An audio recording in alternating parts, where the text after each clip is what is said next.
오늘 점심 때 인사동에서 식사를 하고 여기까지 걸어왔습니다. 모자도 일부러 벗고요. 이 아주 햇볕을 받으니까 좋은 것 같습니다. 이런 햇볕은 꼭 받으시면서 오늘 여기서 끝나면 나가실 때 가까운데 산책할 때가 많지 않습니까? 여기 덕수궁도 있고 여기 청계천도 있으니까 운동을 좀 하시고, 오늘 고등학교 동창들끼리 만났더니 화를 내면서 어제 뭐 어느 연구단체에서 발표를 했는데 술은 아무리 적게 마셔도 건강에 나쁘다는 발표를 했다고 화를 내고 있었습니다. 그런 발표가 가끔 나오는데요. 건강과 관계되는 정보가 많이 나오는데 한 몇 년 전만 해도 건강에 가장 나쁜 것이 커피라는 이야기가 많이 있었죠. 커피는 절대 마시면 안 된다. 암 수술하고 나올 때 의사가 부탁하는 것이 다른 건 다 괜찮은데 커피 마시지 마세요 라고 했다는데, 요새는 커피점이 워낙 많이 생기니까 커피가 건강에 좋다는 이야기가 나옵니다. 뭐가 뭔지 잘 모르겠어요. 최근에 영국에서 한 100만 명을 상대로 조사를 한 게 있습니다. 100만 명이라면 굉장히 큰 모집단이죠.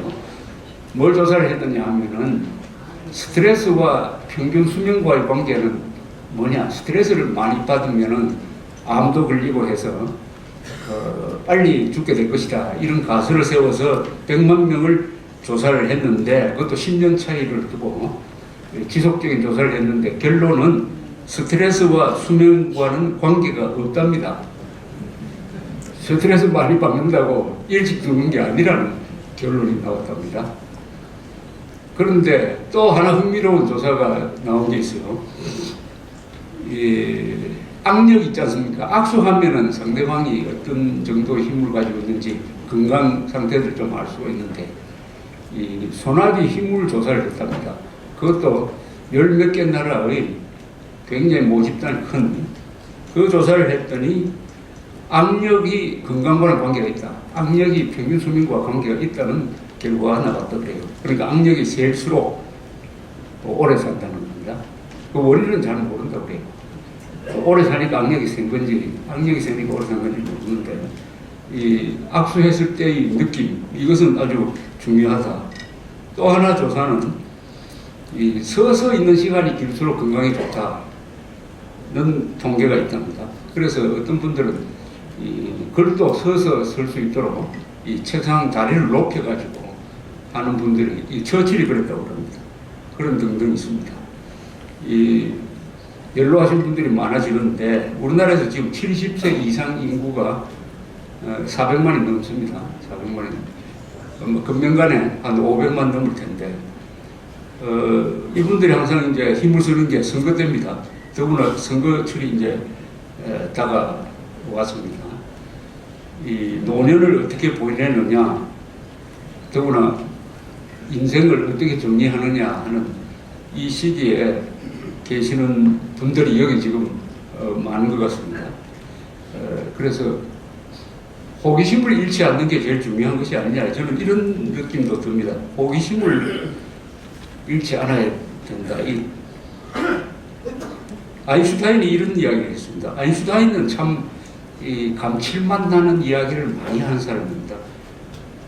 우리들이 이해할 수 없는 것이 존재하고 그것이 최고의 지혜와 아름다움으로 구현되고 있다는 것, 부족한 인간의 능력으로서는 확실히 지각할 수 없는 것이 있다는 것을 아는 것, 이것이 진정한 종교심의 핵심이다. 그런 의미에서 나는 매우 신앙이 깊은 사람이다. 호기심은 그 자체로서 존재의 이유가 있다. 영원성과 생명, 그리고 경이로운 현실의 구조가 지닌 미스터리를 명상할 때마다 압도당하지 않을 수 없다. 하루에 한 번씩이라도 이 미스터리의 작은 부분을 이해하려고 노력하는 것만으로도 충분하다. 성스러운 호기심을 절대로 잃지 말라. 인간의 가장 아름다운 경험은 신비합니다. 이것은 모든 진정한 예술과 과학의 원천이다. 이렇게 이야기했습니다. 호기심을 잃지 않는 것. 뭐에 대해서 호기심을 잃지 않느냐? 아인슈타인 이야기대로 이 우주의 신비함, 우주가 대충 138억 년 전에 만들어졌다고 그럽니다. 이 우주는 지금 팽창 속도가 점점 더 빨라지고 있다고 해요. 우주가 지금 빛의 속도보다 약간 덜 빠른 속도로 팽창하고 있는데 더 빨라지고 있다. 이 우주에 대해서 가장 깊게 들여다본 사람이 아인슈타인이죠. 아인슈타인은. 작년에 아인슈타인 상대성 이론을 발표한 지 100주년이었습니다만 올해도 아인슈타인이 예언했던 중력파가 발견되었다는 하는 기사가 나오는데 그 기사를 아무리 읽어봐도 중력파가 뭔지를 참 이해하기가 힘들어요. 그러나 아인슈타인은 이 실험을 통해서가 아니라 이론 물리학이라고 그러죠. 골똘하게 명상을 하고 그것을 수치화하는 그야말로 천재가 하는 일이죠. 그 일을 통해서 이 세계를 바꾼 사람이죠. 우리가 지금 골치 아프게 생각하는 이 핵폭탄도 아인슈타인의 공식에서 나왔습니다. E=mc 자승이라는 에너지는 질량 곱하기 빛의 속도의 자승이다 하는 이 간단한 공식 E=mc 자승에서 아인슈타인은 자기가 만든 공식을 가지고 독일이 원자폭탄 개발하고 있다는 것을 몰랐다는 거 아닙니까? 뒤늦게 알고는 미국의 프랑클린 루즈벨트한테 편지를 써가지고 독일이 원자폭탄 발명하기 전에 미국이 먼저 해야 된다 해서 맨하탄 프로젝트라는 게 가동이 돼가지고 미국이 먼저 원자탄을 만들었죠. 그러나 아인슈타인은 그게 양심의 가책을 느끼고는 과학자의 사명은 어떻게 하면 이 원자폭탄이 터지지 않도록 막는 것이다. 그래서 평화운동가로 돌았습니다. 그러나 그 사람은 무조건적 평화운동가는 아니었어요. 전투적 평화운동가라고 스스로 이야기했습니다. 전체주의가 자유를 말살할 때는 싸워야 된다 하는 생각을 아인슈타인이 가지고 있었다고 합니다. 이 연세 드시면 아무래도 관심이 좁아지고 좀 마음이 급해지는 것 같습니다. 뭘 하든지 이렇게 짚어보지 않습니까? 이게 몇 년 걸릴 것이냐. 그래 장기적인 계획을 세우기가 어렵고 그럴 때마다 이 지구 요새 가끔 이렇게 물어요. 저 백두산이 폭발할 것이다. 그러면 김정은 정권 망할 테니까 그 언제 폭발할 거냐고 물어요. 저는 대충 이야기합니다. 폭발하긴 할 건데 아마 10만 년 뒤에 폭발할 거다. 그것도 빠르다. 100만 년 뒤에 폭발할 거다. 이 지리적 연대는 보통 10만, 100만 년, 1000만 년, 몇 억 이렇게 가는 것이죠. 이 지리적 우주 차원에서의 생각도 한번 해보면 우리가 얼마나 인간이라는 존재가 얼마나 소중한 존재고 이 대한민국에서 살고 있다는 것이 얼마나 이게 다행이냐. 이 인생이라는 것은 일종의 기행 아니겠습니까? 인생이 하는 기행, 여행이겠죠. 그 여행의 무대가 북한이 아니고 아프리카도 아니고 시리아도 아니고 이 대한민국 남쪽에서 70년 동안, 80년 동안 여행을 해서 이제 그 종착점을 향해서 가고 있다 하는 이런 전망이 있을 거라고 생각합니다. 이 우주 이야기를 한다는 것은 흥미도 있지만은 우리가 인간 존재가 뭐냐? 인간 존재가 결국 우주 속에서 하나의 진화된 과정에서 태어난 것인데 관점을 그런 식으로도 가끔 한번 돌려볼 필요가 있을 것이다 생각합니다. 그래서 저는 여행을 참 많이 하는데 올해만 들어서 일본에 3번 갔다 왔습니다.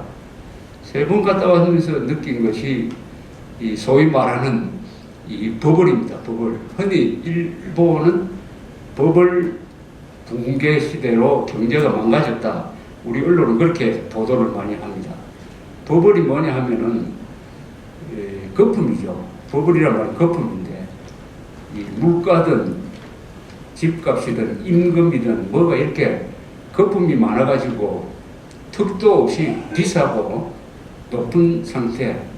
이런 상태가 이제 거품이 꺼지는 것을 버블 붕괴라고 합니다. 버블 붕괴. 일본은 1995년 무렵부터 버블 붕괴 시대를 맞게 되었습니다. 그때부터 지금까지 약 20년 동안 일본 사람들의 그 실질 국민 소득이 그냥 제철의 걸음입니다. 한때 일본은 세계에서 1인당 국민 소득이 제일 높았습니다. 지난 20년 동안 거의 늘지 않았어요. 경제 성장률도 1%, 2%는 3% 넘는 일이 그냥 별로 없었어요. 이런 과정을 쭉 20년 동안이나 거쳤습니다. 20년. 그 결과로서 어떻게 됐느냐. 요사이 일본 여행을 하면은 놀랍니다. 옛날에는 물가가 비싸서 놀랐는데 요새는 물가가 사서 놀랍니다. 제가 경험한 것이 이런 게 있습니다. 음식값.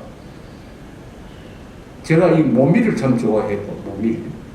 일본에서 모밀값은 보통 600엔입니다. 우리나라로 하면 6,000원이죠. 제가 미야자키, 규슈에 있는 미야자키에 갔더니 모밀집에 갔습니다. 유명한 모밀집이에요. 제가 모밀을 참 좋아합니다. 3인분을 시켰어요. 3짝을. 그런데 2짝은 돈을 안 받아요. 그리고 아주 맛있는 덴뿌라가 나왔습니다. 맥주 한 잔 마셨어요. 6,000원, 우리나라 돈으로 6,000원이었습니다. 6,000원. 그리고 회전 수시집에 갔습니다. 아주 참치, 뱃살, 그걸 도로라고 그러죠. 그런 거 포함해서 굉장히 비싸게 먹었습니다. 나중에 계산하니까 3만 원이 나왔습니다. 3만 원. 그 메뉴 그대로 한국에 호텔에 오면은 한 10만 원 이상 될 겁니다. 콘도형 호텔에 묵었는데 아주 넓은 하루에 6만 원이었어요. 6만 원. 그것도 우리나라 호텔을 비교하면은 한 반값밖에 안 되죠. 우리 요새 호텔에서 커피 한 잔에 약 세금 봉사를 다 붙이면 2만 원 합니다. 하얏트 호텔 같은데. 일본에 한 3,000원, 호텔 4,000원입니다. 5분의 1입니다. 자, 이렇게 되면은 한국이 과연 경쟁력이 있느냐? 그래서 중국 관광객들이 지금 일본으로 많이 몰려가고 있습니다. 제가 택시를 탔더니 택시 기사한테 수입이 얼마냐고 물었습니다. 한국 돈으로 약 150만 원이라고 합니다. 150만 원. 나머지 100만 원은 국민연금이 나오기 때문에 생활하는데 별 지장이 없다고 그래요. 우리나라 택시 기사들 대충 200만 원 정도 가져갑니다. 200만 원. 잘 뛰는 사람은 한 300만 원 가져가는 사람도 있어요. 물론 적게 뛰면 한 150만 원. 그래도 200만 원 택시 기사도 우리나라보다. 자, 버블 붕괴가 이런 결과를 낳았습니다. 물가도 떨어지고, 그러나 서비스는 그는 유지가 되기 때문에 값도 사고 아주 맛이 있다. 자, 한국이 이제 20년 뒤를 두고 일본을 따라간다는 설이 있어요. 20년 뒤를 두고 일본의 사회 현상을 따라간다. 아마 한국이 일본처럼 버블 붕괴 시대로 지금 들어가고 있다고 봅니다. 이게 초입일 거예요. 그게 지금 나타나고 있습니다. 첫째, 경제 성장률이 떨어지고 있어요. 경제 성장률이 3%대로 이제 떨어졌습니다. 과거에 잘 나갈 때는 한 15, 6%, 중국처럼 뭐 10%, 1980년대는 평균 10.1%, 점점점 성장률이 떨어집니다. 그건 불가피해요. 중국이 지금 10% 성장률에서 올해 6%대로 떨어졌습니다. 그러나 중국이나 한국은 10% 성장대를 한 30년 동안 유지해 온 세계에서 유일한 나라입니다. 그러나 몸이 크면은 행동이 느려지는 것처럼 경제도 커지면은 천천히 가게 돼 있어요. 천천히 가게 돼 있으니까 이거 불가피합니다. 자, 수출이 굉장히 급속도로 지금 떨어지고 있습니다. 수출이. 세계적 현상입니다. 우리나라는 그런 게 아니에요. 수출이 느는 나라 거의 없습니다. 기름값이 떨어지고 중국 경제가 침체하고 하니까 그럼에도 불구하고 수출 등수는 오히려 높아졌습니다. 우리가 지금 수출 등수로 세계에서 6위입니다. 6위. 수출이 대폭 감소되었는데도 불구하고 다른 나라도 그러니까 상대적으로 수출이 6등이나 됐습니다. 일자리가 이제 늘지 않겠죠. 일자리가. 얼마 전에 청년 실업이 사상 최고다, 10%를 넘었다, 이렇게 보도가 됐습니다. 그런데 50세 이상의 취업률은 또 늘었대요. 그런 것도 언론이 보도하지 않습니다. 청년 실업률이 늘었다는 것만 보도하고 50세 이상의 노년 취업률은 또 늘었답니다. 종합적으로 보면 우리나라 세계에서 가장 실업률이 낮은 나라로 나옵니다. 그러면 앞으로 실업률이 높아질 겁니다. 임금이 많이 오르지 않거나 오히려 줄어들 거예요. 이런 현상이 나왔을 때 한국은 일본처럼 견딜 수 있느냐? 여기가 이제 큰 문제가 있습니다. 한국 신문만 보면은 일본은 버블 붕괴를 겪으면서 일본 경제가 망해도 한 서너 번 망했다고 되어 있죠. 한국 경제만 보면, 한국 신문만 보면 그렇습니다. 한국 신문은 일본의 부정적인 것을 주로 보도를 하니까 그것만 보고 있으면 일본이 어떻게 돌아가는지를 잘 모르게 되어 있습니다. 그러나 20년 동안 이 버블 붕괴 시대를 겪으면서 저성장 시대였죠. 일본은 잘 버텨내었습니다. 그래서 지금 오늘날의 일본의 국제적 위상은 더 높아졌어요. 더 높아졌습니다. 모든 통계에서 독일과 일본이 가장 좋은 나라로 나옵니다. 외국 사람들에 대한 선호도, 어느 나라 사람들을 좋아하느냐, 이 국제적 여론조사를 하면 독일이 1등, 2등은 대충 일본으로 나와요. 이 호텔 매니저들한테, 세계 호텔 매니저들한테 어떤 손님이 가장 좋으냐 하면 그건 무조건 일본이 가장 좋은 여행객이다. 두 번째가 영국, 독일, 스위스. 가장 까다로운 여행객은 누구냐 하면 또 프랑스 사람이 아주 높은 위치를 차지해요. 프랑스, 그리스 이렇게 보는데. 그리고 해외 저력을 알려면은 일본이 원자력 발전소가 50몇 개가 있었는데 그걸 전부 다 문을 닫아버렸습니다. 원자력 발전소 전부 다 문을 닫았는데 일본은 끄떡없이 돌아갑니다. 요새는 제한 송전도 안 합니다. 불 끄라는 이야기도 안 해요. 우리가 24개의 원자력 발전소가 있는데 이거 다 문 닫아버리면 우리가 혼란 없이 돌아갈 수 있겠습니까? 일본은 이제. 자, 전력을 그렇게 원자력 꺼버리면은 기름을 많이 수입해야 됩니다. 기름을. 일본은 석유가 거의 나지 않습니다. 전량 기름을 수입하는 나라예요. 그러면은 외환 수지가 악화되겠죠. 그럼에도 불구하고 일본은 외환 수지 흑자가 1년간 1,200억 달러를 기록하고 있습니다. 독일, 중국, 일본, 그 다음에 한국이에요. 이런 저력이 있는 일본이 버블 붕괴 시대를 어떻게 견뎌냈느냐. 우리는 오히려 고민해야 될 것이 그런 버블 붕괴 시대로 우리가 들어가고 말 것입니다. 분명히. 그때 견뎌낼 수 있느냐. 아니면 이때 선동하는 사람이 나와가지고 요새 또 등장했습니다. 99%가 1%를 타도하자는 식으로 또는 경제민주화라는 이런 분배 중심, 이 양극화 이런 선동을 하는 사람이 나타난다면은 우리는 앞으로 다가올 약 20년의 버블 붕괴 시대를 일본처럼 견뎌낼 수 있느냐? 아니면 사회적 혼란으로 가느냐? 두 타입이 있습니다. 하나는 그리스식으로 가느냐, 일본식으로 가느냐예요. 그리스는 저성장 시대를 견디지 못하고 복지 계속 쓰다가 결국 국가가 파산하고 말았습니다. 그리스식으로 가냐. 일본은 결속을 했어요. 일본은 위기가 오니까 정부를 믿고 국민들도 자기의 욕심을 자제하고 해서 사회 혼란으로 가지 않고 결속을 해서 이겨내서 더 튼튼한 경제를 만들었으니까 우리가 그리스식으로 갈 거냐 일본식으로 갈 거냐 앞으로 20년 동안 이런 화두를 던져주고 있다는 생각을 제가 여행하면서 느꼈습니다. 버블 붕괴 시대 한국에도 올 것이다. 어떻게 견뎌내느냐. 그 답은 국민 교양이 있지 않느냐. 국민들이 교양 있는 국민이면 견뎌내는데 그리스처럼 이기주의를 추구하고 정치가 거기에 편성한다면 우리는 각오를 단단히 해야 될 것이다 하는 생각을 하게 되었습니다. 요새 만나기만 하면 이 선거 이야기를 합니다. 이 총선거는 300명 뽑으니까 얼마나 재미가 있습니까? 얼마나 많은 사람들이 등장하니까 이야기거리가 많아요.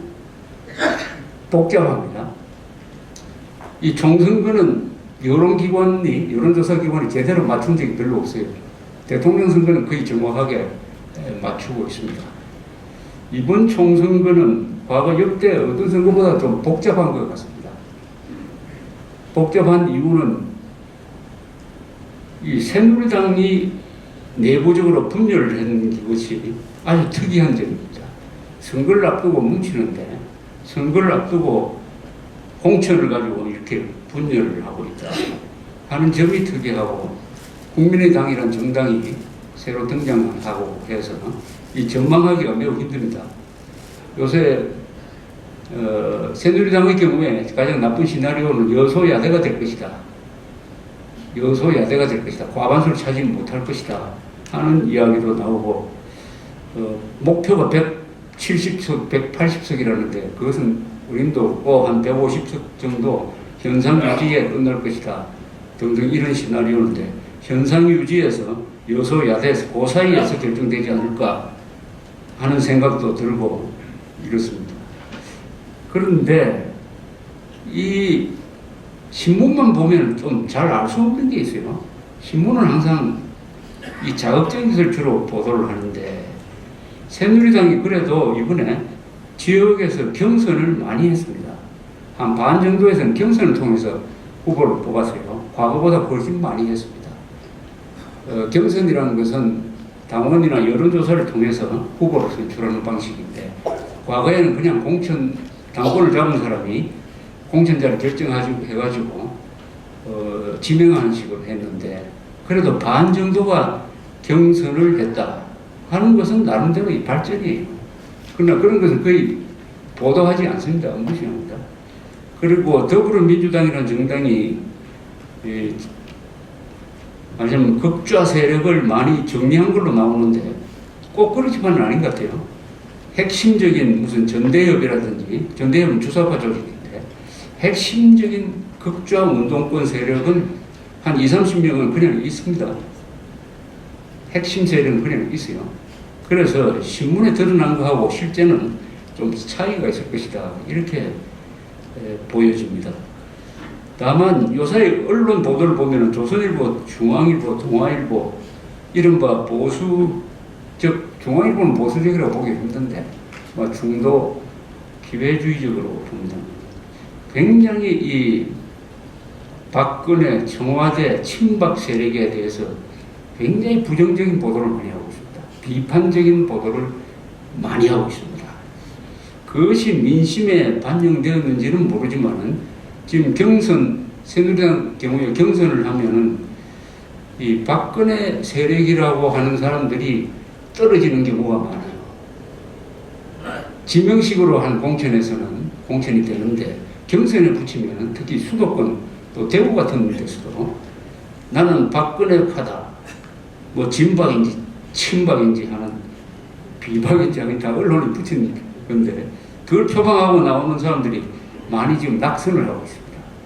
요게 민심으로 반영이 되면은 상당히 새누리당은 고전하게 될 것으로 보입니다. 경상도 호남은 거의 다 이미 당선자가, 호남의 경우에는 민주당, 더불어민주당과 국민의당이 서로 갈라먹겠지만 경상도는 새누리당이 90% 이상을 차지한다고 본다면 성분은 어디서 나느냐? 수도권, 그리고 충청도죠. 충청도와 수도권입니다. 여기서 민심이 어느 쪽으로 작용하느냐 하는 것인데, 이런 언론 보도를 따라가는 민심이라면 아마 새누리당한테 불리할 것이고, 특히 친박이라고 불리는 사람들한테, 후보자들한테 불리한 결과가 나올 것이라는 이런 느낌이 듭니다. 이런 느낌이 듭니다. 왜 이런 생각이 드느냐? 이 우리나라 사람들이 성격 중에 하나가 저항적 정의감이라는 게 있어요. 이 권력을 가진 사람을 싫어할 뿐만 아니라 더 싫어하는 사람은 그 권력자에 빌붙어 가지고 뭘 하는 사람을 제일 싫어합니다. 그러니까 이런 사람들은 한국에서는 생존할 수가 없어요. 꼭 보복을 당합니다. 이 역사적으로 딱 살펴보면은 이기붕, 이승만 시절에 이기붕, 박정희 시절에 뭐 김형우, 이후라, 전두환 시절에 장세동, 노태우 시절에 박철원, 김영삼 시절에 그 아들 김현철, 김대중 시절에 그 아들, 그때 어떻게 됐습니까? 그 다음에 노무현 시절에 그 측근들, 이명박 시절에 그 형되는 분, 뭐 이런 사람들이 정권 그만두면은 어디로 가긴 갑니다. 이게 민심이 돌면은 검찰이 또 수사를 해요. 수사를. 아주 묘한. 그런데 이분 이 친박 세력이라고 하는 사람들이 그런 역할을 하는 걸로 이 비치는가 봐요. 그러니까 여기에 대한 반감이 보수 세력 안에서 일어나고 있다 하는 게, 그러다 보니까 이 보수 세력이 상당히 분열됐습니다. 이 선거에서 보수 세력이 분열되면 보수는 분열로 망하고 좌파는 자충수로 망한다는 말이 있습니다만, 아마 여러분들 느끼실 겁니다. 어제 같은 우파, 애국, 자유민주주의 세력이라고 하는 사람들이 앞에서 식사를 하다가 보면 이번 새누리당 공천을 두고 생각이 갈려가지고 막 서로 티격태격하는 경우가 많을 거예요. 그렇지 않습니까? 그것이 표로 나오면 어떻게 되느냐. 불만이 많은 사람들은 투표장에 안 가든지, 아니면 차라리 뭐 안철수를 찍겠다든지, 민주당 쪽으로 안 갈 것 같은데, 이런 식으로 현상이 나타날 가능성이 있다. 이겁니다. 박근혜 대통령은 아마 지난 2년 동안, 3년 동안 이 국정을 운영하면서 새누리당에 대해서 불만이 많았을 겁니다. 전 협조를 해주지 않고, 입법이 되지도 않고 해가지고 사사건건 발목을 잡는다 하는 불만이 있을 것입니다. 그 원인은 소위 쟁점 법안은 60%의 지지가 있어야 처리가 될 수 있도록 한 이 자칭 국회 선진화법이고 진짜는 국회 후진화 조항인데, 여기죠. 여기에 묶여가지고 국회가 사실상 마비 상태로 되니까 앞으로 2년 동안 이렇게 해가지고 되겠느냐. 또 2년은 레임덕이 올 수 있는 시기고 하니까 자기한테 충성을 하는 사람들을 많이 공천해가지고 이런 레임덕을 방지해야 된다. 그렇게 해야 국정을 제대로 운영할 수 있다. 이런 생각을 가지고 있다고 추측이 됩니다. 또 동시에 2017년 대통령 선거 때도 자신이 원하는 후보를 영입을 하겠다. 그게 반기문 유엔 사무총장이 아니겠느냐. 그렇게 하면 이번 총선에서는 충성하는 사람이 많이 있어야 되겠다. 이런 생각이 있는 걸로 보입니다. 그런데 우리나라에서 현직 대통령이 퇴임 이후를 생각을 해서 어떤 플랜을 짰을 때 그게 그대로 먹힌 적은 거의 없습니다. 우리나라는 이게 현직 중심입니다. 현직을 벗어나면은 힘을 행사하는 게 매우 어려운 나라입니다. 한국 사람들 민족성이기도 해요. 그래 한국에는 이 막후 실력자라는 게 있을 수가 없습니다. 현직 실력자가 있는 거지 막후 실력자는 한국에는 있을 수가 없습니다. 그런 생각을 갖게 되면은 여러 가지로 정치가 흥크러져 버려요. 흥크러져 버려요. 그런데 대통령이 된 사람은 그 유혹에서 벗어나기는 어려워요. 저는 이 친박 세력이라고 하는 사람한테 불만이 있는데 이분들이 정말 박근혜 대통령한테 충성을 바치는 건지 아니면 자기한테 충성을 바치는 건지 분간이 잘 안 돼요. 개인 박근혜 씨한테 충성을 바치는 건 아무 의미가 없습니다. 대통령 박근혜한테 충성을 해야죠. 왜냐? 대통령은 국가 원수고 공직에 있는 것이고 나라를 대표하니까 그런 것이죠. 그러니까 이 공적인 마인드가 있느냐 없느냐. 그런데 은행을 가만히 보면은 개인 박근혜한테 충성을 아닌 아부를 하는 사람들이 참 많은 것 같아요. 요게 또 막말이나 이런 걸로 나와가 이 국민들을 화를 나게 해가지고 지금 여러 가지 사건을 지금 만들어보고 있습니다. 민주주의 국가에서는 개인에 대한 충성은 그것은 국가에 대한 충성보다 아래입니다. 국가에 대한 충성도 애매해요. 그것은 무슨 충성이냐? 헌법에 대한 충성입니다. 국가에 대한 충성은 애매합니다. 그것을 객관적인 자료로 만든 것이 헌법이에요. 그래서 공무원은 헌법에 충성합니다. 국회의원도 헌법에 충성합니다. 그런데 헌법에 충성하느냐? 그러면은 아부를 해서는 안 되죠. 이 아부라는 게 사람을 죽입니다. 이 정치권에서 아부를 하면은 아부를 받는 사람도 죽지만 아부하는 사람도 죽어요.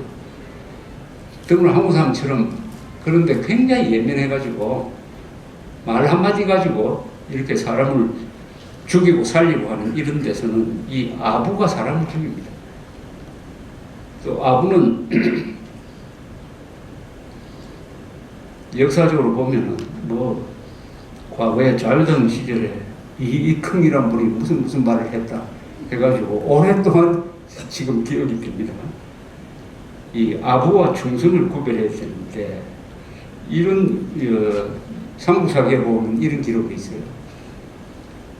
신라하고 당나라가 손을 잡고 백제를 멸망시킨 서기 660년에 소정방이가 내친 김에 신라까지 먹으려고 하니까 신라가 딱 준비를 해가지고 사울퇴설을 취했습니다.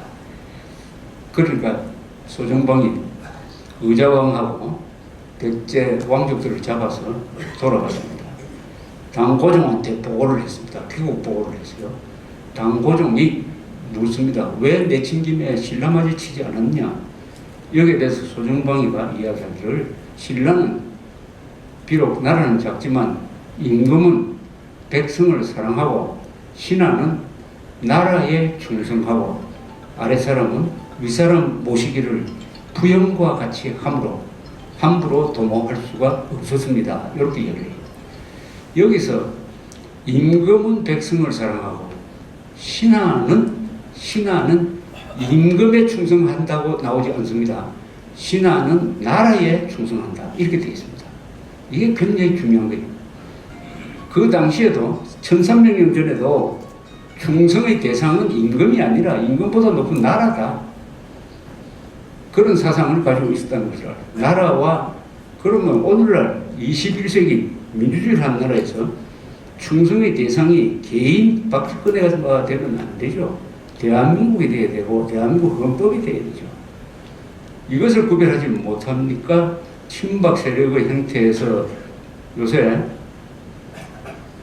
그 사람들이 정말 박근혜 국정에 충성한다면은 왜 유승민, 이재호, 진영이나 이런 사람들을 정체성과 맞지 않는다 해가지고 공천을 주지 않고 정리를 해야 되느냐 하는 이야기를 친박이라는 사람들이 나와서 국민들한테 설명을 해줘야 됩니다. 설명을. 그렇지 않습니까? 대통령 그 설명 못합니다. 그럼 당장 선거에 개입한다고 해가지고 선관위에서 경고가 없거든요. 청와대에서 할 수가 없어요. 그러면은 대통령한테 충성하겠다는 사람이 왜 유승민은 안 된다, 왜 이재호는 안 된다, 왜 진영이라는 사람은 안 된다는 설명을 논리적으로 해야 됩니다. 국민들이 알아듣게. 정체성에 뭐 위반된다 그런 애매모호한 이야기 하지 말고 그게 그렇게 하지 못한다는 것은 박근혜 아니라 이 나라에 충성하지 않다는 거죠. 저 같으면 얼마든지 설명할 수 있겠어요. 유승민이라는 사람의 문제의 국회 연설, 그것은 자유민주주의 시장경제하고 안 맞다. 뭐 이렇게 이야기할 수도 있고, 이재호라는 사람의 과거의 대법관이라든지 통일관, 이것은 새누리당이 지향하는 것하고 다르다. 뭐 이렇게 설명을 해야 되는 거 아닙니까? 여러분 그 설명을 들어본 적 있습니까? 없으니까 오히려 감정적으로 자르려고 한다 하는 욕을 박근혜 대통령이 묻도록 방치하고 있는 것이 이 친박 세력입니다. 이런 사람은 박근혜 대통령 힘이 빠지면 제일 먼저 도망갈 사람들입니다. 아부파는 도망가죠. 기준이 없으니까, 신념이 없으니까. 그래서 이번 선거는 이 핵 문제를 앞에 두고 안보 문제가 제일 큰 이슈가 되어야 됩니다. 지금 한국군 미군이 30만 이상이 여기서 지금 육해공으로 해가 막 연습을 하고 거기에 대해서 북한은 핵으로 공격하겠다 이런 엄청난 공갈도 치고 있는 이런 상황에서 새누리당이 내놓은 5대 공약 안에 핵이란 말 한마디도 없고 안보란 말 안자 한마디도 없습니다. 다 교육 복지에 관한 5대 공약밖에 없어요. 세상에 핵 위기를 앞에 두고 핵 문제에 관한 공약을 하나도 내놓지 않는 이게 여당이라는 데 문제가 있어요. 집권 여당이라는 데. 야당은 원래 그러니까 여당이라는 데. 이건 핵전 분열 아닙니까? 핵전 무장 해제 상태에다가 핵전 분열 상태를 지금 이렇게 하고 있는데 국민들의 선택이 어떻게 될 거냐? 이렇게 지금 모든 선거가 그러면서 요새 인공지능 이야기가 나오고 있는데 저는 이런 생각을 합니다. 이 정치제도, 민주주의 정치제도 이것도 인공지능 시대에 맞춰서 이제는 바뀌어져야 되지 않을까 하는 생각을 하고 있습니다. 이 세상이 바뀌면 정치제도도 바뀌어야 돼요. 이 국회, 행정부, 사법제도 이것은 과거에 이 IT 기술이 나오기 전에 자동차도 나오기 전에 비행기도 나오기 전에 인터넷도 나오기 전에 만들었던 그 제도가 수백 년 동안 그대로 유지되고 있습니다. 선거도 마찬가지죠. 그런데 정치는 그렇지만 다른 기업이라든지 이런 것은 다 바뀌지 않습니까? 우리가 가지고 있는 이 정치제도는 역사가 한 800년 됩니다. 1215년에 영국에서 있었던 대헌장 마그나 카르타에서 출발해서 국회가 만들어지고 이 사법제도가 만들어졌으니까 800년의 역사인데 이 800년의 역사의 대부분은 어떤 시대냐? 농경시대, 그 다음 산업화 시대에 맞는 제도예요. 그러나 지금 이렇게 인터넷으로 정보가 쏟아지고 자기의 의사를 순간적으로 발표할 수 있는 이런 기구가 다 있는데도 이런 제도를 계속 가져가야 되느냐 한번 고민할 때라고 생각을 합니다. 선거를 왜 4년마다 한 번씩 하냐? 집집마다 다 컴퓨터가 있으니까 얼마든지 투표할 수 있다. 그럼 선거도 일주일에 한 번씩 중요한 정책을 가지고는 일주일에 한 번씩 하자. 중요한 정책을 국민한테 직접 물어보자. 국민투표 그거 중요한 사안마다 다 국민한테 물어보자. 뭐 이런 식으로도 바꿀 수 있고 얼마든지 앞으로. 그래서 이 정치의 근본에 대한 이 생각이 바뀌어. 이건 전쟁도 마찬가지입니다. 요새 드론 로봇 이야기 하는데 앞으로 로봇 부대가 안 만들어질까요? 로봇을 한 10만 개를 만들어가지고 그 보병으로 편성하면 잘 싸우지 않겠습니까? 뒤에서 조정하고 로봇 10만 명이 북한으로 한번 쳐들어간다고 해보십시오. 그 로봇하고 어떻게 싸우겠어요? 드론도 마찬가지고 로봇 드론 우리 기술이 꽤 높아요. 이 기술 가지고 군사적 문제도 해결할 수 있습니다. 요새 일각에서는 이런 이야기합니다. 재래식 폭탄 지하 60m까지 들어가서 터지는 이 벙커 버스트라고 하는 재래식 폭탄 이것의 폭발력을 계속 향상시키고 하면은 그걸 양을 불리고 하면은 핵폭탄과 맞먹는 재래식 폭탄을 가질 수가 있다. 그것 가지고 대응을 할 수 있다 하는 이야기를 기술자들이 해요. 또 이건 정확도가 높아요. 북한이 쏘는 핵폭탄과 달리 정확도가 높고 폭발력은 엄청나고 하는 것을 수적으로 많이 만들자. 그럴 만한 기술은 우리가 갖고 있다. 과학은 있다. 문제는 돈인데 그래서 저는 제대로 된 정부였다면 이번에 총선을 하면서 동시에 거국적 핵 안보 체제를 구축한다 하는 걸 가지고 국민 투표를 함께 했었어야 된다고 생각합니다. 투표장에 나간 김에 한 번 더 띄우면 될 거 아닙니까? 국민 투표. 그 거국적 핵 안보 체제 안에는 뭘 넣느냐? 제일 중요한 게 돈이니까 국가 예산에 지금 국방 예산이 한 40조 됩니다. 이 복지 예산이 3분의 1밖에 안 돼요. 그리고 교육 예산보다도 적습니다. 옛날에는 국방 예산이 항상 제일 많았는데 이젠 세 번째 정도밖에 안 돼요. 그거 말고 별도로 GDP의 1%를 떼내가지고 핵 안보 체제 만드는 데 쓴다. 그러면 연간 한 15조에서 20조를 쓸 수가 있습니다. 국방 예산과 별도로. 그것을 국민투표로 건다 이거예요. 그래서 돈을 투입을 하면은 북한의 핵을 억제할 수 있는 우리의 기술, 방어망, 방공호 얼마든지 만들 수 있습니다. 돈만 있으면 됩니다. 여기에 과학기술이 따라와요.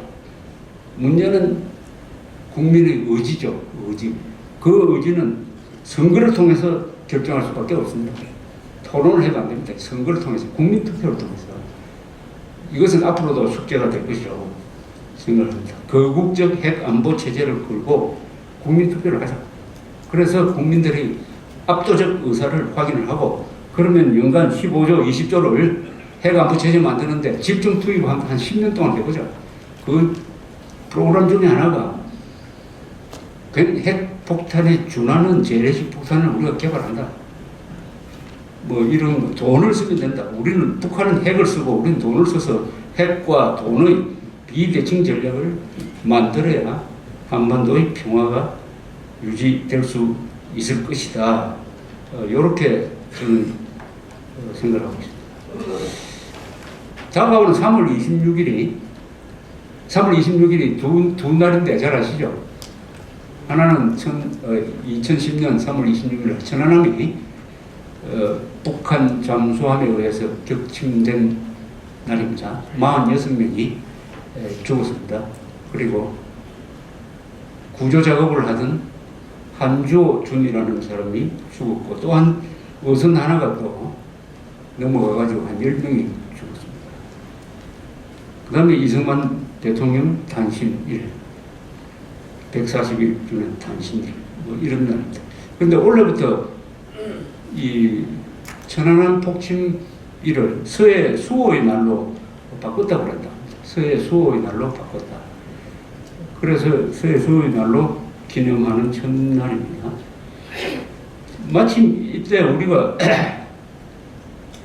조갑제 다툼에서 책을 하나 냈는데, 이 쓴 사람이 누구냐면 천안함이 침몰하고 나서 그때 해군에서 수색대를 투입을 해가지고 선체를 인양을 하고 시신을 인양을 하고, 물론 생존자 수색됐지만 생존자는 없었습니다.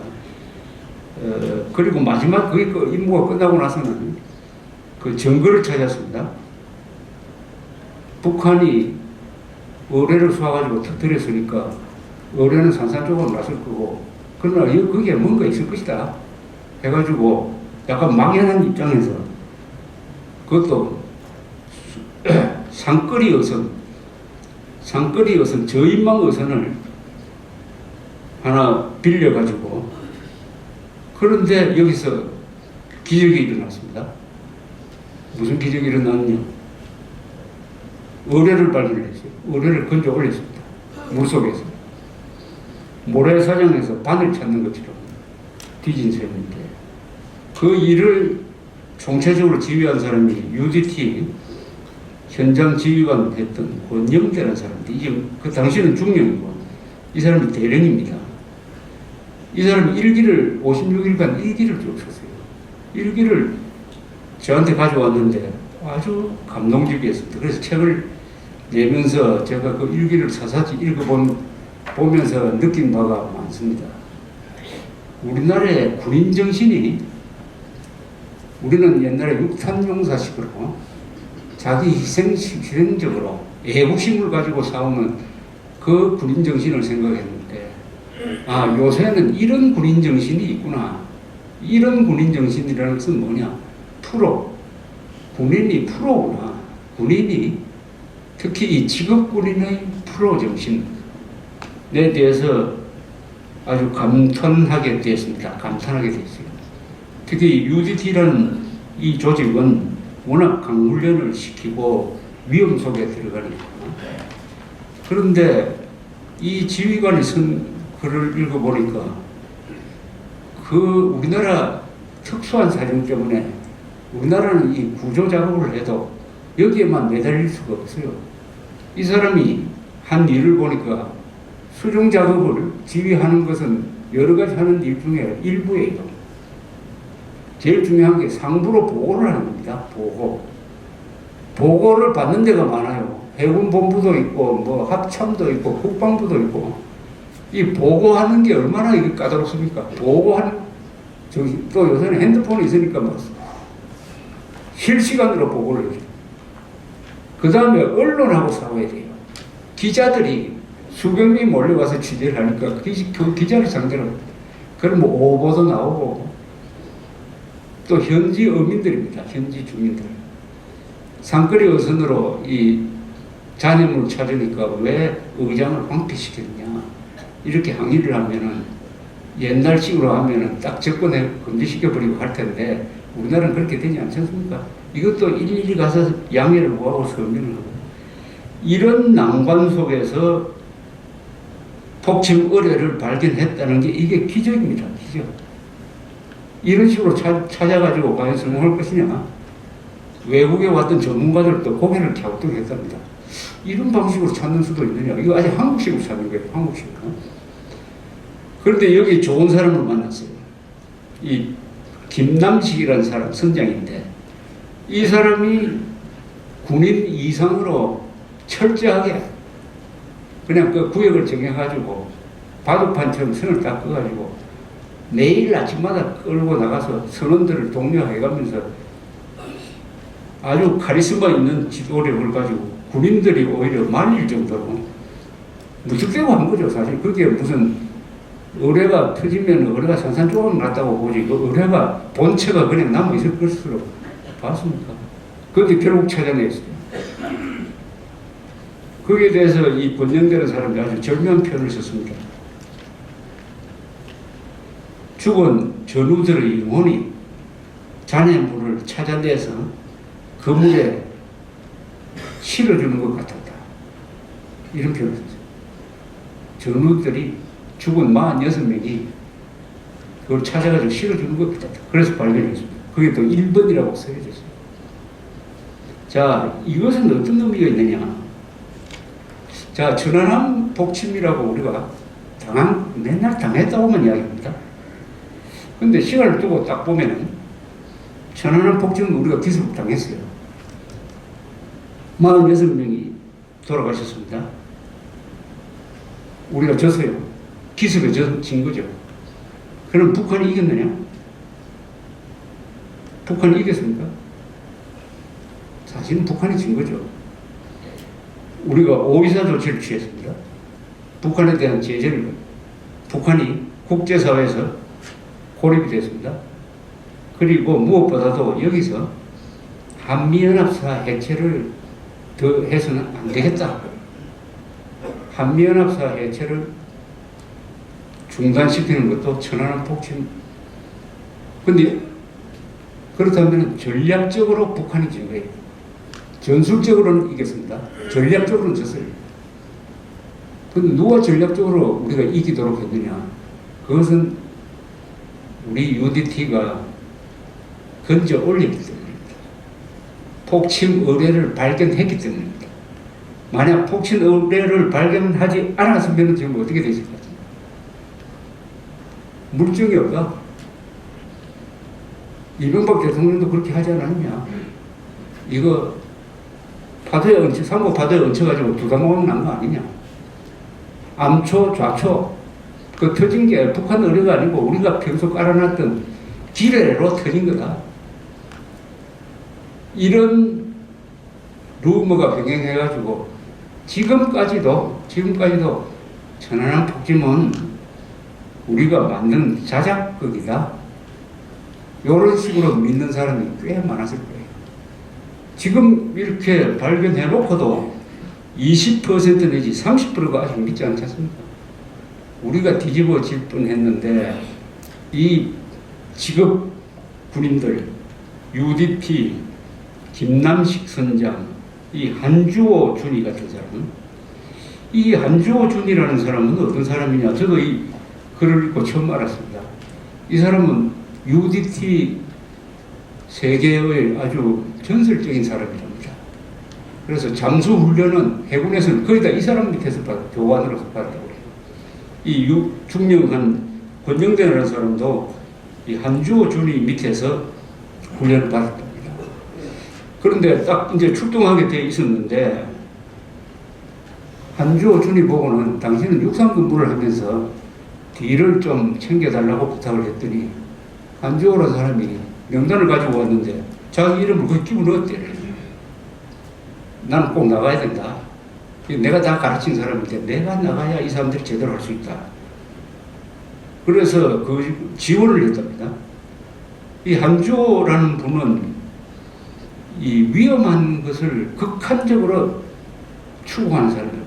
위험한 데를 가지 않으면은 불안해서 못 사는 사람. 가장 위험한 데를 가요. 등산하는 사람들이 그렇죠. 이 8,000m 등산, 유명한 등산가는 우리나라도 지금 고상돈이라든지 최근에 뭡니까 박영석이라는 이런 이 위험한 등산가들은 결국 산에서 죽습니다. 거기 안 가면은 견딜 수 없는 뭔가 이렇게 욕구가 있어요. 위험한 데를 가야 된다. 그건 무슨 애국심하고도 관계가 없는 거예요. 애국심도 아니고 의무감이라고 생각합니다. 가장 위험한 데는 내가 가야 된다. 이렇게 해서 현장을 지휘했다가 지원했다가 결국 여기서 그 무슨 정확한 원인은 잘 모르겠습니다만 하여튼 잠수병에 걸려가지고 치료를 한 인공호흡을 몇 시간 시켰으나 돌아오지 못하고 여기서 죽었습니다. 한주호 같은 사람. 우리나라 군대에, 우리나라 사회에 이런 분이 있는 거예요. 이 직업의식을 가진 사람. 직업의식이란 게 프로페셔널리즘이라고 그러죠. 프로페셔널. 근데 우리가 국민개병제에서 지원병제로 가자는 이야기가 나옵니다. 저는 우리는 절대 그런 쪽으로 가서는 안 된다고 그러는데, 미국 같으면 지원병인데, 이 지원병이 이제 프로 군대죠. 프로. 월급도 많이 받고, 기관총 쏘는 사람은 세계에서 가장 잘 쏘는 사람이 되고, 잠수하는 사람은 최로 각 자기가 맡은 분야에서 전문가가 되는 거. 이걸 직업군인이라고 해요. 직업의식. 일단 직업의식이겠습니까? 이 권영되는 사람이 이 책에서 가장 칭찬한 사람이 있어요. 이 김남식 선장입니다. 이 상거리 의선을 끌었던 이 김남식 선장. 이 사람은 군인보다도 더 철저하게 자기 부하들을 다스리면서 우리가 일 꺼지지 못하면 대한민국이 망한다. 대한민국 운명을 좌우하게 될 결정적 점검물을 우리가 찾아야 된다. 이렇게 독려를 해가면서 기껏해서 금방 얻어가지고 나눠주면서 역상에 내리지도 안 하고 이렇게 집념을 하니까 이걸 하늘이 도운 거죠. 하늘이 돕는다는 말은 최선을 다했을 때 우리 따른다는 말인데, 그러니까 숨진 전우들이 바다 밑에 있는 잔해물을 찾아가지고 그 물에 담겨주는 것 같았다. 이렇게 이야기를 했습니다. 그래서 전략적으로 우리가 이기는 전쟁을 만든 것이 이런 사람들, 기습을 받았지만 이런 직업군인들의 분투에 의해서, 그래서 저는 우리 군에 대해서 좀 더 알아야 되겠다는 생각도 했습니다. 군에 이런 사람들이 한두 명이 되겠습니까? 아마 많을 겁니다. 아덴만 작전을 성공시킨 그런 작전은 세계적으로 없습니다. 한 사람도 안 죽고, 그 뒤에 미국이 비슷한 걸 하다가 인질 다 죽어버렸어요. 그 몇 달 뒤에. 그때 또 석해균이라는 그 납치된 배의 선장이 또 아주 현명하고 끈질기게 대응을 해서 다 살기도 하고 자기는 뭐 총 맞아가지고 그래도 수술해서 살아났습니다.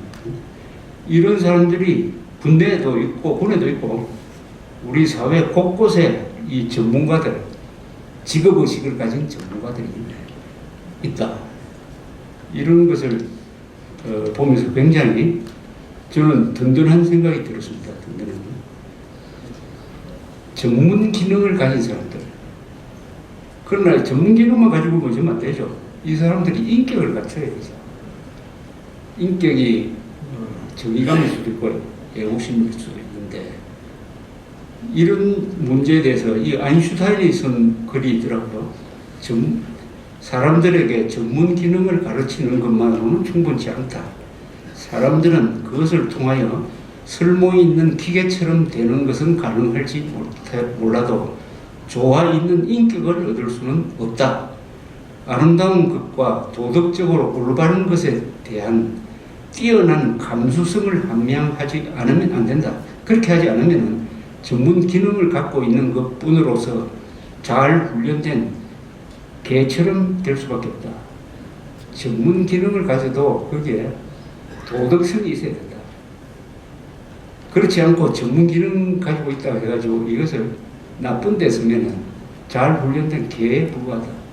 전문가는 전문가로서의 격에 맞는 도덕적 절제라든지 이런 게 있어야 된다.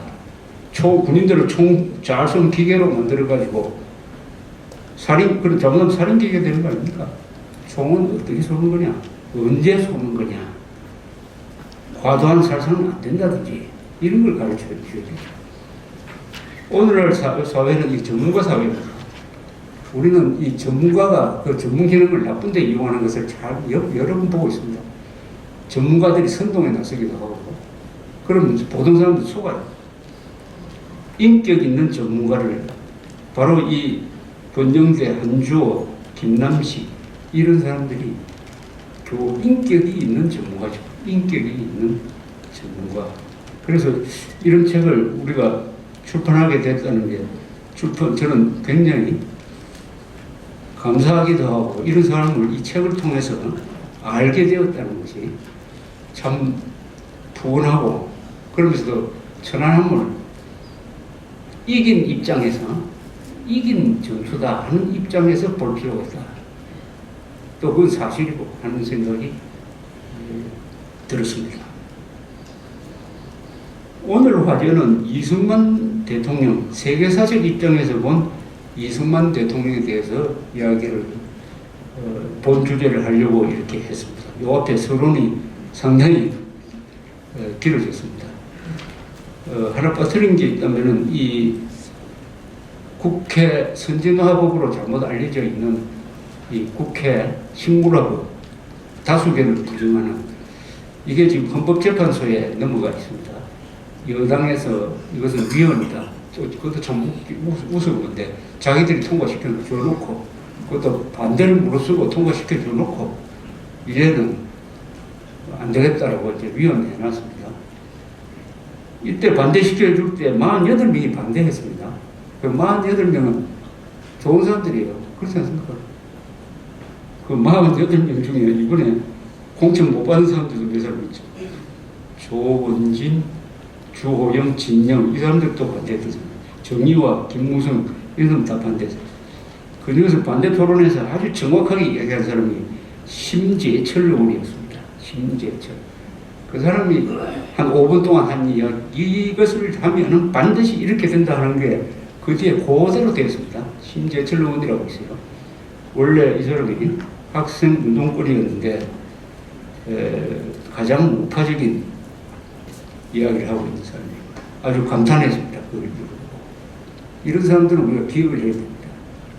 그때 반대했던 사람들, 당론에 거슬려가지고 이거를 헌법재판소 소장이 최근에 기자들하고 간담회 토론회를 하면서 19대 국회 임기 내에 이 판결을 내리겠다라고 이야기했습니다. 어떤 판결을 내릴지는 몰라요. 저는 위헌이 나올 가능성이 높다고 봅니다. 위헌. 이게 한국 정치를 구제하는 거예요.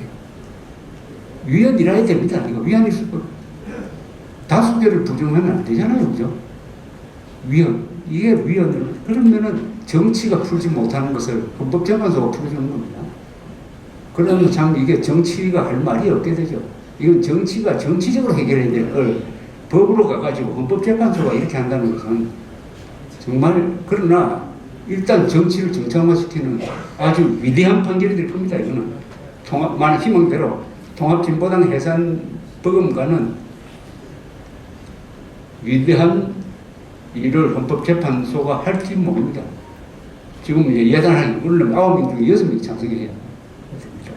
저는 간단하게 위헌이라고 저는 설명할 수 있다고 생각합니다. 만약 국회가 이런 식으로 60%, 51%를 다수결로 보지 않고 60%를 다수결로 본다고 한다. 그러면 이것이 사회 전반에 이런 원칙이 적용되면 어떻게 되느냐. 이사회에서도 다수결은 60%다. 학교에서 뭘 결정할 때 60%다. 이렇게 되면 세상이 어떻게 되죠? 세상이 그냥 뒤집어져 버립니다. 그렇지 않습니까? 60%를 다수결로 본다고 해버리면 이 지구가 제대로 돌아가지 않을 거예요. 그렇다면 이거는 위헌이죠. 이거는 자연법에 해당하는 거라고 봅니다. 자연법이라는 것은 그것은 법 같은 거 말할 것도 없고 해가 동쪽에서 뜬다는 것과 같은 자명한 것이므로 이것은 당장 위헌을 해야 되는데 국회가 안 하니까 이제는 헌법재판소에 기대를 할 거리가 이제 생겼습니다. 아마 총선 끝나고 났을 거예요. 총선 결과에 의해서 약간 영향을 받을지 모르겠다 하는 생각도 드는 것입니다. 그동안 이승만 대통령에 대해서 이야기를 많이 했는데 또 뭘 할 게 있겠느냐 이렇게 아마 생각하실 분도 계실지 모르겠는데 연초에 이인수, 양자 되시는 이인수 선생이 초청을 해서 오랜만에 이화장에 한번 갔습니다. 요새 이화장에 가면 볼 게 없습니다. 수해가 나가지고 거기 진열되어 있던 이승만 대통령의 유품이 다 이 국가기록원에 지금 보존되어 있습니다. 그러니까 사람들을 출입도 안 시키고 해서 지금 이승만 대통령, 건국 대통령의 유품을 국민들이 지금 볼 방법이 없어요. 참 안타깝습니다. 예산이 조금씩밖에 안 나오는가 봐요. 그러니까 그 수리하는데 시간이 그렇게 많이 걸린답니다.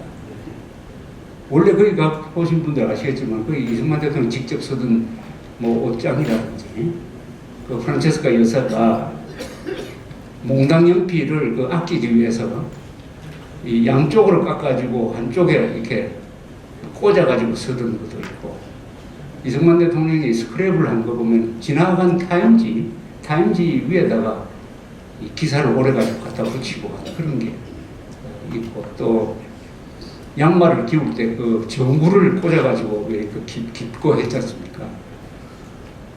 그러니까 우리 건국 대통령이 얼마나 청렴할 뿐만 아니라 소박하게 살았느냐를 볼 수 있는 그게 참 감동적이었는데 그걸 지금 볼 수 없게 돼서 지금 이 안타깝습니다. 이 전직 대통령 노무현 기념관은 굉장한데 이 건국 대통령 기념관을 이렇게 해도 되는 건지 이건 법으로 아마 만들어가 전직 대통령 기념관에 대해서는 법에서 법으로 공평하게 국가 지원이 나도록 해야 됩니다. 요새는 자기 정치 세력이 있는 사람들은 로비를 해가지고 연간 뭐 50억씩 이렇게 받아가고 그런 정치 세력이 없으면 이렇게 내팽개치고 우리 건국 대통령 기념관은 그냥 기념 전시물도 없다 하는 생각이 들었습니다. 이인수 선생은 참 가치가 있는 분이에요. 왜냐하면 이승만 대통령이 돌아가시는 그 한 3, 4년 동안 옆에서 가장 가까이에서 본 사람입니다. 그러니까 이승만 대통령이 권력을 놓고 한 평범한 시민으로 돌아갔을 때 이승만 대통령은 말년을 어떻게 보냈느냐. 한 인간의 마지막 정언자죠. 그걸 옆에서 목격한 이야기죠. 권력을 놓고 해외로 가서 돌아가시는 그 과정은 그분의 인생의 종말인데 거기서 그 사람의 본 모습이 드러나는 거 아니겠습니까? 권력이라는 일종의 갑옷이나 이런 걸 다 내려놓고 힘없는 한 시민으로 돌아갔을 때 그분은 어떤 식으로 살고 생각하고 돌아가셨느냐 하는 것을 증언해 주는 사람이죠. 이인수 선생님. 제가 몇 가지 들은 이야기는 세 사람이 항상 아침마다 모여서 식사를 하는데 항상 이승만 대통령이 기도를 했다고 합니다. 그 세 사람이 뭐 기도로서 시작을 했다고. 신약 성경에 갈라디아서 5장 1장에 나오는 주께서 너희에게 자유를 주기 위해서 자유를 주었으니 다시는 종의 멍에를 매지 말라. 뭐 이런. 그리고 돈이 없어가지고 서울로 오는 비행기표를 사기 위해서 그렇게 절약을 하라고 그러더랍니다. 그래서 물건을 많이 사면은 핀찬을 주기도 하고, 그래서 물건을 좀 많이 쇼핑해 올 때는 이승만 대통령 못 보도록 다른 출입문 사용하기도 하고, 이발 값을 아끼려고 그랬다는데 이발기를 사가지고 프란체스코 에이스가 직접 깎아줬다.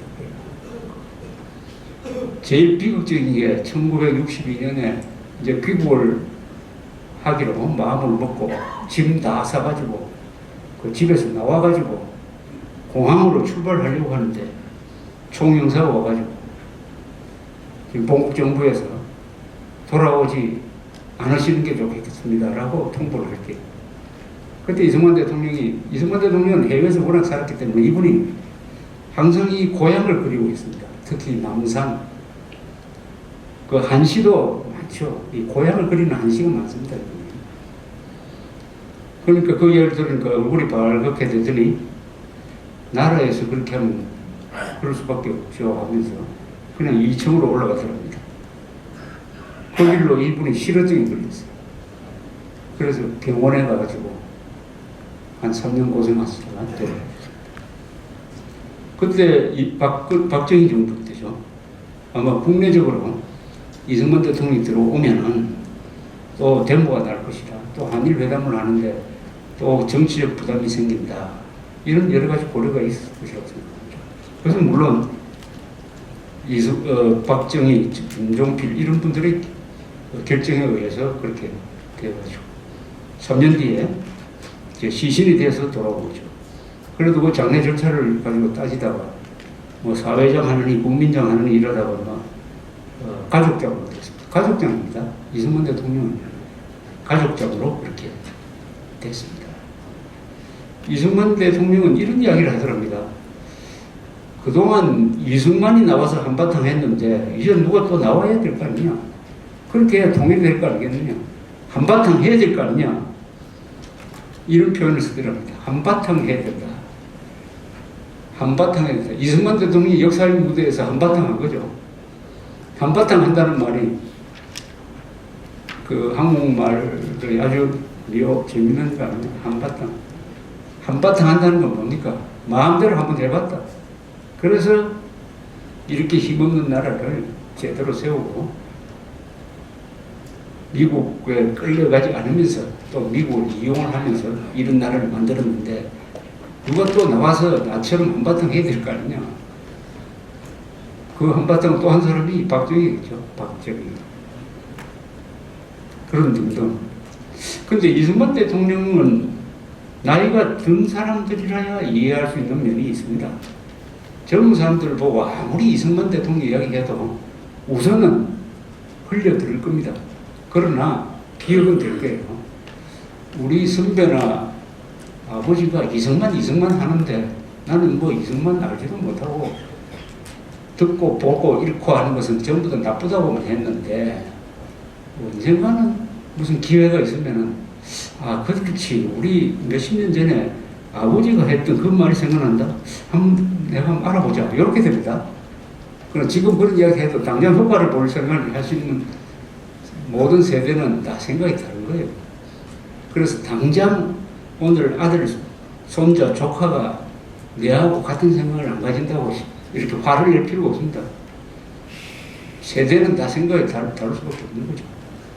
그런 언젠가는 아마 이승만을 높게 평가하고 제대로 높게 평가한다는 말도 안 맞습니다. 제대로 평가하는 날이 올 것이라고 그렇게 생각을 합니다. 이승만을 보는 시각이 몇 개가 있습니다. 어떤 사람들은 이승만을 조선조 왕족의 그 버릇을 버리지 못한 권위주의자다. 또 이렇게 설명하는 사람도 있고, 어떤 사람은 기독교적 정신을 구현한 사람이다. 뭐 보는 사람마다 자기 편리한 대로 그렇게 이야기합니다. 다 이렇게 넓게 종합해서 보는 이승만론이 이제 나와야 되겠는데, 손세일씨가 쓴 이승만과 김구란 책이 그게 가장 근접한 책이라고 저는 생각하고 있습니다.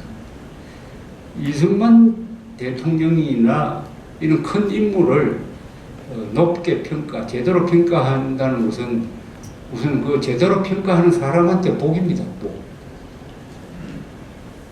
이 역사적 위대한 인물을 알고 그 사람들이 처지에서 생각도 해보고 뭘 잘했느냐, 뭘 실수를 했느냐, 이런 걸 쭉 이렇게 보는 것을 이제 전기학이라고 그러죠. 바이오그래피인데, 전기인데. 이걸 많이 하면은 그 사람 자체가 아주 행복해집니다. 제가 실감을 합니다. 우리나라에서 위대한 인물을 하면은 세종대왕 이순신밖에 없는 것 같아요. 최근에 뭐 안중근 이렇게 이야기를 하는데, 우리 2000년 역사에 어디 그런 분들밖에 없겠습니까? 위대한 인물들이 많은데 그걸 다 무시해버리고, 아니 짓밟아버리고, 몇 사람만, 세종대왕 이순신만 최고다 해가지고 거기에만 하면 되겠습니까? 위대한 인물들이 많죠. 안 알아줄 뿐이지. 그 위대한 인물들을 알아주는 게 학자이기도 하고 문학가이기도 한 것입니다. 위대한 인물을 알게 되면 어떻게 되느냐 하면은 그 나라가 자랑스러워지는 거죠. 김유신, 김춘추, 문무왕, 이런 사람들이 있었으므로 우리가 신라가 삼국통일을 할 수 있었겠구나.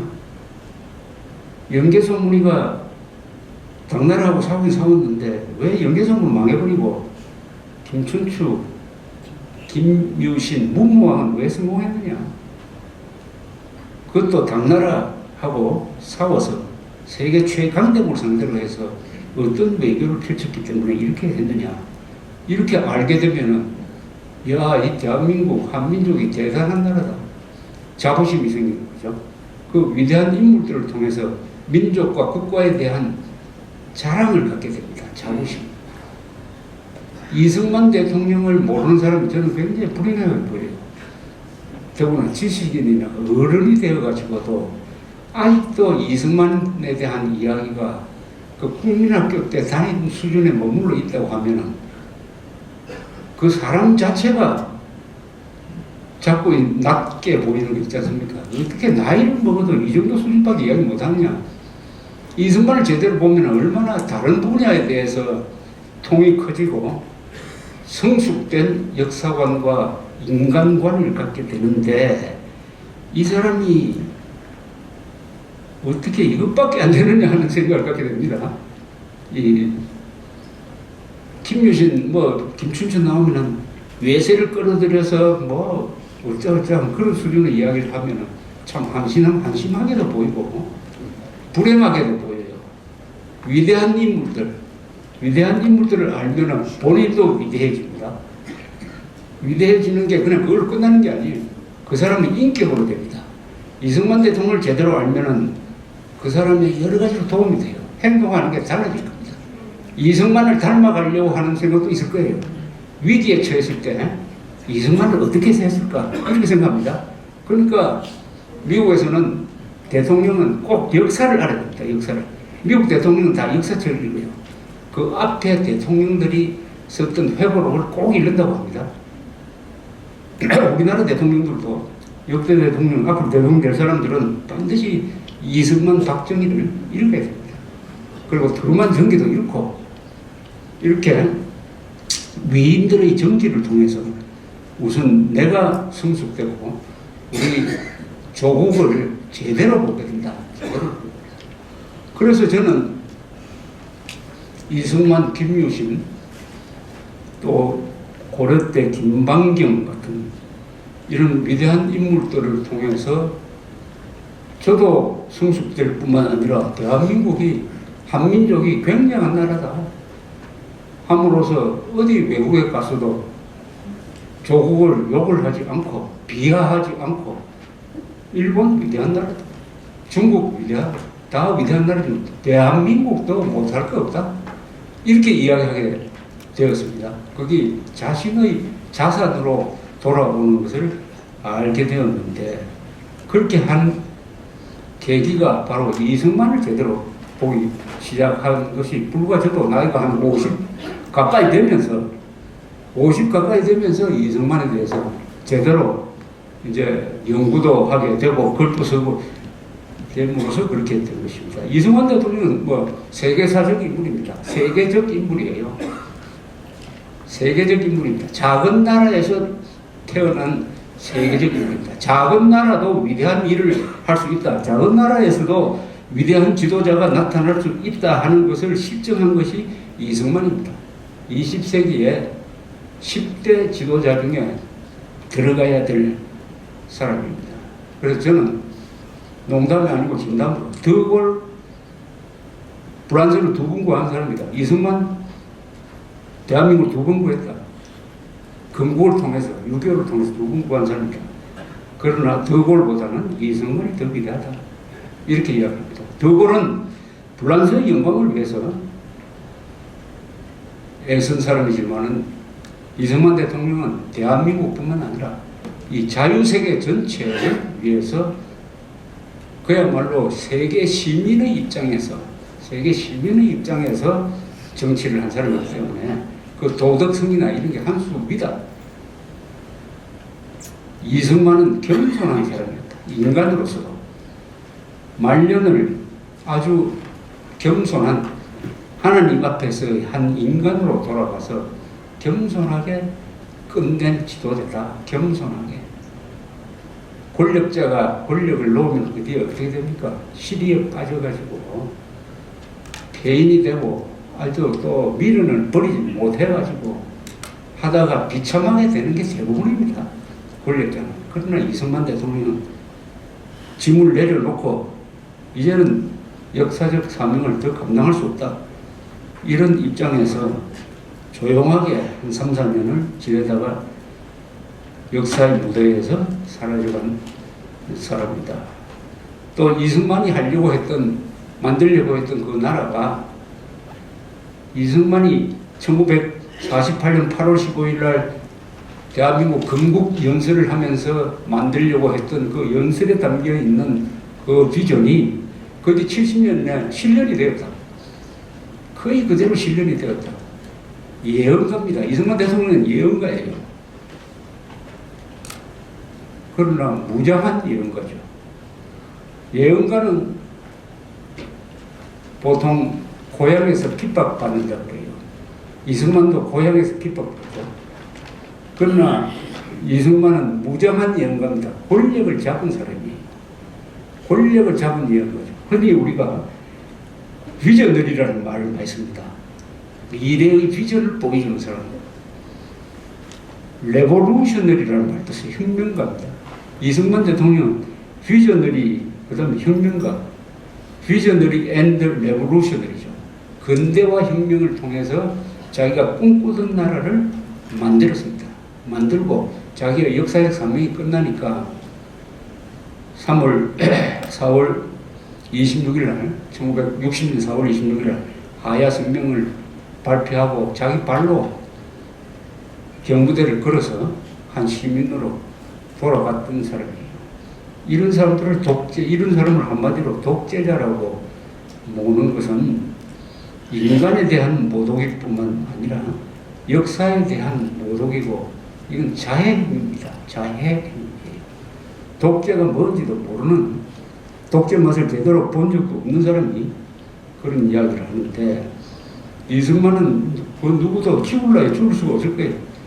점점 이승만은 더 커지고 있고 통일을 하면서부터 이승만에 대한 제대로 된 평가가 나온다면은 뭐 이런 식으로 옛날에 일본 신문, 일본 잡지에 그런 제목이 있었다고 합니다. 서쪽에 아데나우가 있으면 동쪽에 이승만이 있다.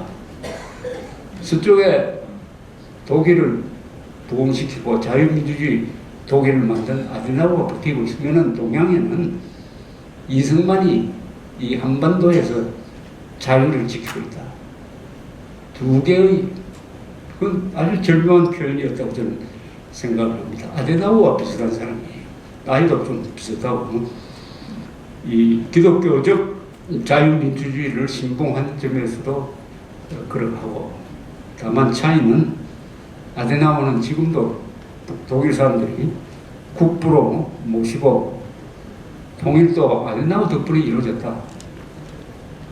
한국에서는 브란트가 무슨 독일 통일의 용인 것처럼 이야기하지만 독일 사람은 그렇게 생각하지 않습니다.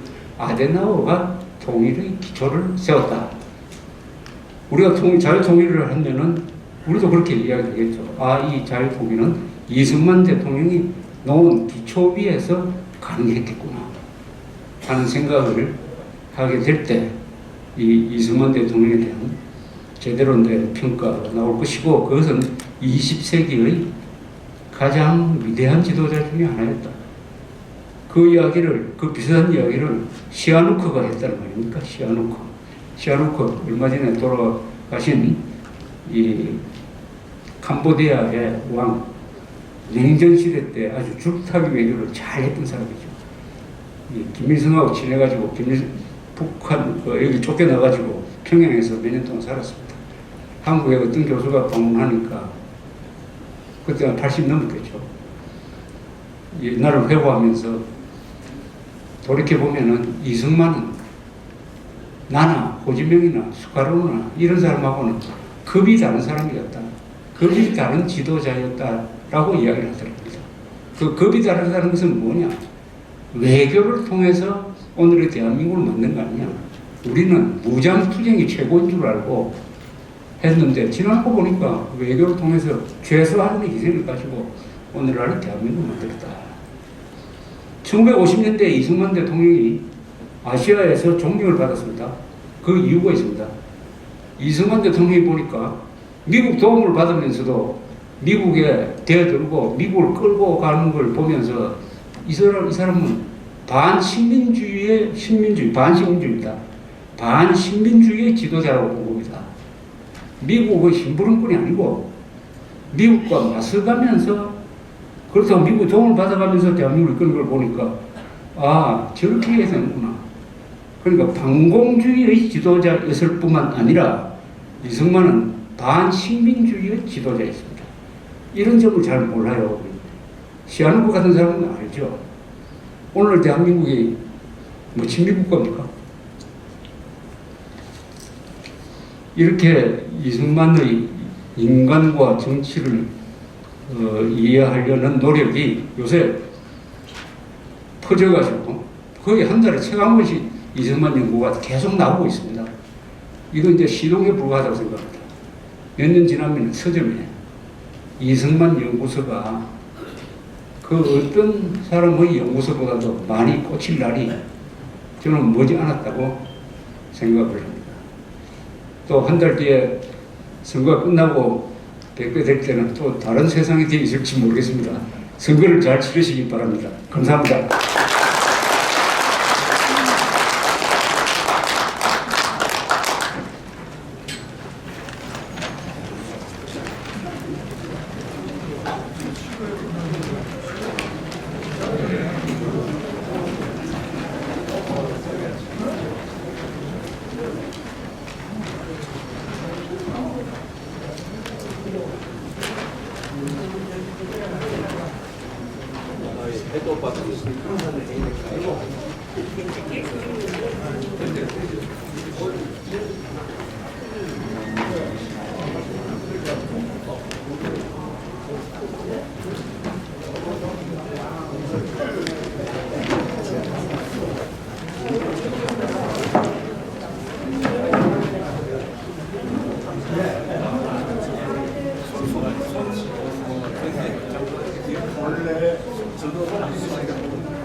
아이고, 이제.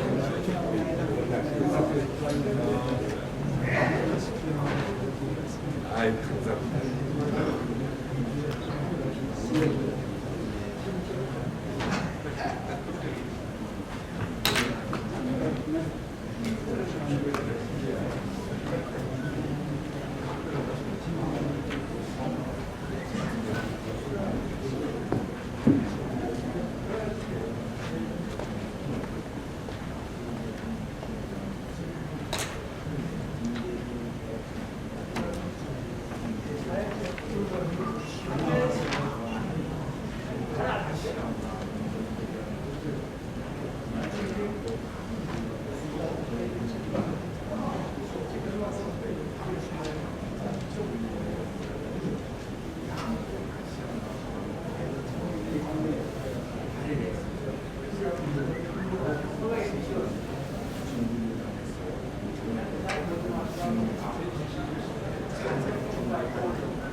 선생님 다른 게 아니고 18대 국회, 국회, 19대 국회는 15국회, 그 20대 국회는 어떤 국회가 제일 이게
그 세력이 바뀌다가 세력이 바뀌다가 여러 명 상충이라는